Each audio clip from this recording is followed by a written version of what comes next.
Bir kishi bir kuni Hazrat Abu Bakr Siddiq roziyallohu anhuni haqorat qila boshladi.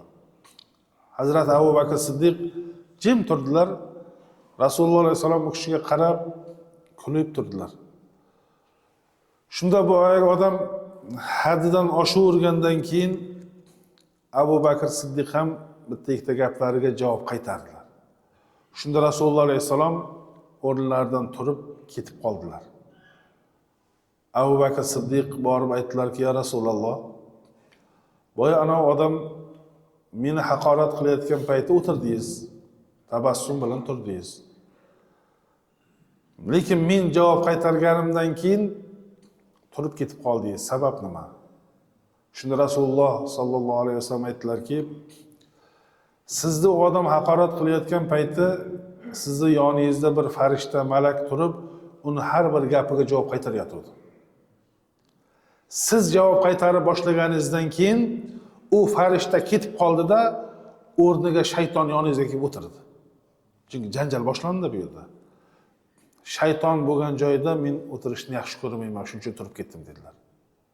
Ya'ni ikkita odam bir-biri bilan janjallashsa, bunisi bunisini haqorat qilsa, u joyda shayton paydo bo'ladi.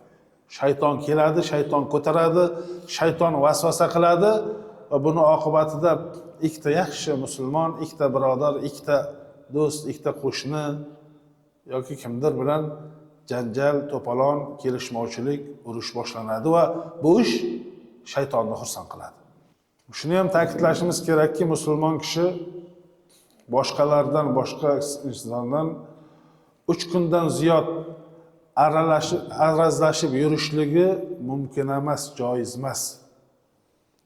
Imom Abu Dawud rahmatullohi alayhidan qilingan rivoyatda payg'ambar alayhisalom marhamat qiladilarki, la yahillu li muslimin an yahjura akhahu fawqa 3.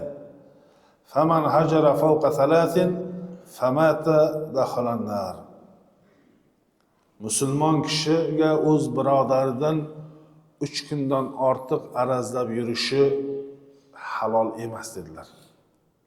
3 kundan ortiq, mayli insonda endi arazlashish bo'ladi, boshqa bo'ladi, buni ham chegarasi, cheki muddati bor ekan.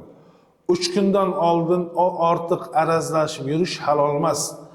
Kim 3 kundan ortiq arazlashsa-yu shu holatida o'lib qolsa, do'zaxga kiradi dedi payg'ambarimiz.